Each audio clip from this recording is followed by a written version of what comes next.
Everyday resistance, lessons from the American Revolution. Let's go. Before the American Revolution, everyday people resisted British rule in ways both big and small. They didn't wait for some government, the Congress, some religious leader, or someone to just come out and save them. They did it themselves. They took matters into their own hands. And today, with the rise of authoritarianism, oligarchy, fascism, Trumpism, we can learn from their tactics. Economic resistance, the power of your wallet. One of the most effective forms of resistance before the revolution, hitting the British where it hurt, their wallet, the economy. Colonists organized widespread boycotts of British goods, refusing to buy textiles, tea, and any other imports as much as possible. They boycotted things like sugar. They boycotted textiles. They started making their own stuff. This economic pressure forced the repeal of some of Britain's harshest laws. I'm not saying you got to do everything, but it's not that hard to be a suspicious consumer. That's what you need to be. As an American, it's your responsibility to buy as little as possible. And when you buy as little as possible, you can afford some of the stuff that is more ethical. Sometimes the more ethical thing is more expensive, but when you're buying less, it doesn't matter. Stop buying dead animals. Cargill uses their control over the grain markets to take that grain and cycle it up through the belly of animals and then sell you the corpses. They've convinced you that you need to buy their product. Corpses. That doesn't make any sense. Stop supporting it. Stop buying unethical stuff. It's not that difficult. Start making some of your own stuff. Embrace DIY. That's what they did during the revolution. This is a picture of France's Tavern. I've been to France's Tavern. You can go there today and see it as a tourist thing. It's over on Wall Street in New York City. You can go there and see where women used to get together and make their own textiles to stick it to the Brits. Anybody can get involved. Buy less shit. And when you do buy stuff, just make sure it's ethical. Like, do the homework. You've got a machine in your pocket that has the sum of human knowledge at your fingertips. You can Google anything and find out the dirt on any company. Stop funding oppression, boycott corporations that undermine democracy, and support ethical businesses. More than anything, just stop buying so much crap. Information warfare, spreading the message. The American Revolution wasn't just fought with muskets, it was fought with ideas. The committees of correspondence kept people informed, building networks of resistance. People like Thomas Paine wrote Common Sense. People pamphleted, spread information everywhere. Now we have social media. If you aren't spreading a message of democracy and freedom and liberty, what are you doing with social media? It doesn't take that much. You could do it. You could just post quotes. People like Samuel Adams and Thomas Paine wrote and distributed pamphlets that exposed British abuses and encouraged action. Secret meetings strengthened resistance. Be the press. Share independent journalism. Support whistleblowers. Don't let them derogate the do-gooders. Don't let them say that whistleblowers are the devil, that they're the ones, people exposing the truth, people letting others know what's actually happening, that they're the problem. Support whistleblowers. Direct action and mutual aid, small acts of defiance. Not all resistance was about battles. Sometimes it was about disobedience in everyday life. And this is where everyone can make a difference. In Boston, patriots gathered around this place called the Liberty Tree. You maybe never heard of it. It's kind of like this forgotten thing if you don't study history. But it's there. You can go visit. It's in Boston. It's a big elm tree. And other towns had elm trees. Sometimes they're museums. But anyway, it was a place where they gathered to talk about what they wanted to do. They shared ideas to stick it to the Brits. They didn't want British rule. They didn't want authoritarianism.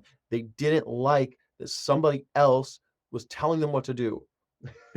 They had to exercise this. This isn't something that comes naturally. It's easier to comply. It's easier to just go along with the con man and let him just lead you down the primrose path to the everlasting bonfire.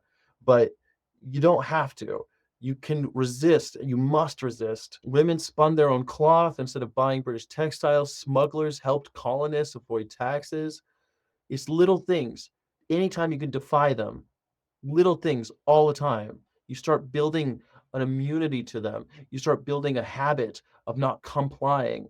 You start building a habit of pushing back, building local resilience, support mutual aid, create alternatives to corrupt systems. This is just hanging out with your neighbors and figuring out how you can help each other. It's pretty awesome.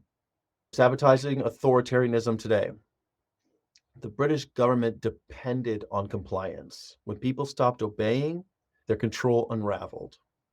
Today's authoritarian movements also rely on compliance. So let's make non-compliance part of everyday life. Resist passively and actively, protect your privacy, refuse to comply with unjust rules. If you see a rule, question its morality. Legality does not equal morality. Never forget that the ones who shot those guys during the Boston Massacre, they were following the laws. The guys who got shot were breaking the laws. The Boston Tea Party, the fact that they did that, they were breaking the law. They dressed up like Indians just so they wouldn't get caught, be punished personally. It's wild to me that in America, we're full of these order takers now. We just follow all the rules. No, you have to push back. You don't just go along with it. And I know that it seems innocuous, these little things, these little liberties they take away. One day you're taking off your shoes at the airport. The next day they're taking your picture at the airport. The next day they're taking your thumbprint at the airport.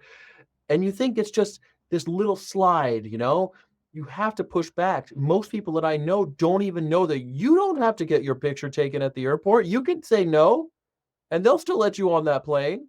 You don't have to get your picture taken. I never let someone take my picture at the airport. Yes, I know there's cameras, there's security cameras and all that, but I'm not just going to go along with it when I show them my ID to get into the terminal and they tell me to pose for the camera. I say, no, I'd rather not. And they go, okay, no problem. That's it. You don't have to go along with this. Also, use encrypted messaging apps. I use Signal. Anyone who's activist circles already knows this, but I know there's a lot of people watching this that don't know. Get an encrypted messaging app. Use them. I love Signal. It's a nonprofit. You can donate to try to continue this so that you're not beholden to people like Mark Zuckerberg or these other guys that own these messaging services. I don't like to use WhatsApp. I certainly don't say anything that is even an unpopular opinion on WhatsApp. You got something unpopular to say? You got something a little dissident to say? Don't do it on WhatsApp. They say it's encrypted on WhatsApp, but do it on Signal. It's the one. Use that one. Closing message, a call to action. The American Revolution wasn't inevitable. It happened because everyday people made a choice. They resisted, they fought back, and we could do the same. Be bold, be ungovernable, be the revolution. One of the things I'm trying to do with this channel is to encourage people to have some kind of critical thinking skills and to employ them whenever they possibly can, to question authority, to challenge the hierarchies, to push back against the status quo. And that doesn't mean that every idea that comes around is great. You know, I mean, one could say that Trump is challenging the status quo, and he is, but it's a power grab. It's a way to consolidate power for the very, very rich so that you and I get screwed more. We're just barreling towards something kind of akin to this lord and vassal system that isn't so different from what the British had when we demanded independence. If you're able to challenge when someone says something with a degree of confidence and you say, hold on a second, is that true? If you're able to question that and push back, I think that's great. Sometimes that'll lead you down crazy conspiracy theories because you keep asking so many questions, you start making connections where they don't exist. I'll take that over someone who just blindly goose steps us all into the apocalypse. We need you to be asking questions, but we also need you to abandon some of your conspiracy theories or your strongly held beliefs when you're confronted with new facts. That's part of it, right? You don't just arrive at a conclusion and say, this is it forever. You have to constantly be questioning yourself and those conclusions. And also hear the other side. When somebody comes up with something, an idea that might seem foreign and even a little scary, you, the critical thinker says, hold on, let's think about this. Let's steelman this argument. Let's take it for what it's worth. Let's take it at its face value and address the argument, not because of who's delivering it or because it seems scary to us.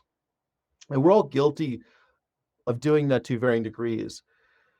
But if we hold in our minds that mindset of revolution, that we want freedom and liberty for all as principles, then we'll go a long way. For me, I'm against slavery as a principle. Most people are completely for it in some of its forms. I'm against it, full stop. So when I see something like animal agriculture, it irks me in a way that pushes me to action. And that action is non-compliance. I won't go along with it. I don't want to be complicit in that crime. It's very obvious to me that it's slavery, and so I try my damnedest to not be part of that because I let my principles guide me. I'm guessing you share the same principles as me because you're watching this. Maybe you don't, but that's okay. You need to develop your own personal philosophy and find out what you stand for. And if you stand for nothing, you'll fall for anything. So again, be bold, be ungovernable, and be the revolution. And don't let the bastards grind you down. And don't forget to wash your hands. Pandemic's coming. Thanks.